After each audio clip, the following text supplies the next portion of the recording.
நான் இறந்ததுக்கு அப்புறம் ரொம்ப அழாத. நீ மட்டும் அழுதன வையன், அதை என்னால பார்க்க முடியாது.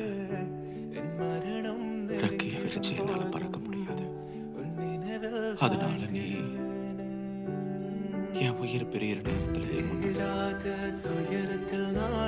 என்னை பார்த்து சிரிப்புதான் என் வாழ்க்கை. எனக்கு இத்தனை நாள் சந்தோஷத்தை கொடுத்திருக்க. மறு ஜென்மம் இருந்தால் கூட உயிரே உன் கரம் பிடிப்பேன, உன் கால் தடம் நான் தொடர்வேன.